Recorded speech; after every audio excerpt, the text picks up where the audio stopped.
السلام عليكم، ازيكم عاملين ايه؟ يا رب تكونوا بخير.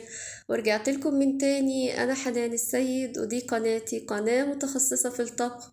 اللي بيتابعني لأول مرة اهلا وسهلا بيك. ما تنساش لو عجبك المحتوى تدعمني بالسبسكرايب واللايك والشير عشان يصلك كل ما هو جديد، وكمان عشان الكل يستفيد. المبكبكة الليبي من ألذ وأحلى الأطباق اللي ممكن تاكلوها في حياتكم. طبق لذيذ وسهل وسريع، نقدر نقدمه بالفراخ، باللحمة، بالخضار. في كل الحالات بيطلع حلو جدا. 3 مكونات رئيسية لا غنى عنهم في الطبق ده: زيت الزيتون والفلفل الحار والريحان. هننزل في الحلة بتاعتنا بمعلقتين كبار من زيت الزيتون، وكمان بصلاية كبيرة مفرومة، وهننزل عليها كمان ب3 فصوص من الثوم مفرومين. وهنقلب كله مع بعض تقليبة حلوة لحد ما نحس ان البصل والثوم دبلوا شوية. اكون مجهزة الفراخ بتاعتي او اللحمة او الخضار زي ما اتفقنا، هنزل بيه.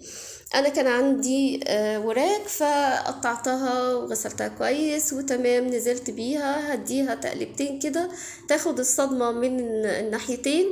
وهكون مجهزة معلقة كبيرة من الملح، هنزل بيها وهقلبها تقليبة. والتوابل بتاعتي اللي هي معلقة كبيرة كركم وبابريكا وفلفل وريحان. وهقلبهم تقليبة حلوة. دي البهارات، بس اللي حابب يزود حاجة طبعا دي حرية شخصية. بس دي البهارات الأساسية في الطبق بتاعنا ده. هقلبهم كويس قوي. وهكون مجهزة فلفل أحمر، أصفر، أخضر. كان عندي فلفل حار أحمر، حطيت حاجة بسيطة كده. اللي بيحب حار قوي زي ما قلت لكم الوصفة دي عشانكم تقدروا تزودوا بقى بالكمية اللي تناسبكم. هقلب كل حاجة مع بعض كويس. وهكون مجهزة عصير الطماطم بتاعي اللي هو من 3 ل4 كوبايات، وعليهم معلقتين من الصلصة.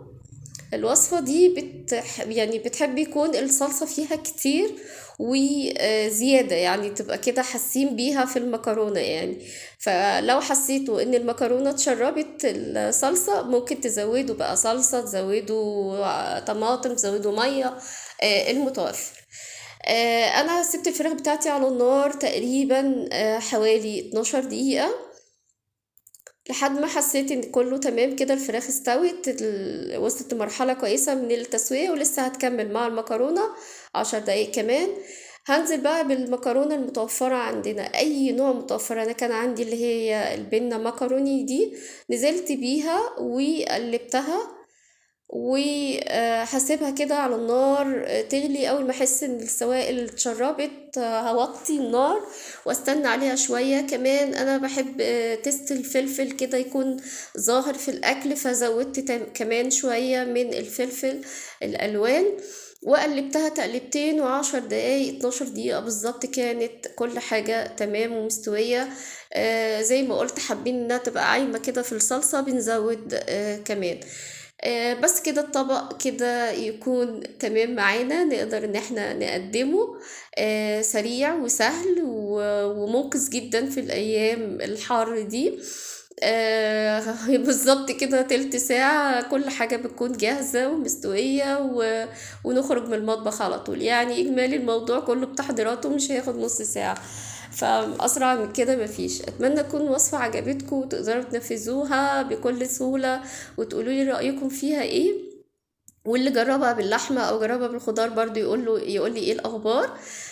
هي في كل الحالات انا بحسها ما شاء الله طبق حلو جدا. لو وصفة النهاردة عجبتكم بفكركم تاني ما تنسوش قبل ما تسيبوا الفيديو تفعلوا زر الجرس والاشتراك في القناة. ده حاجة هتسعدني جدا. وان شاء الله الفترة اللي جاية استنوني في وصفات تانية كتير. وبس كده، واستنوني قريب، والسلام عليكم.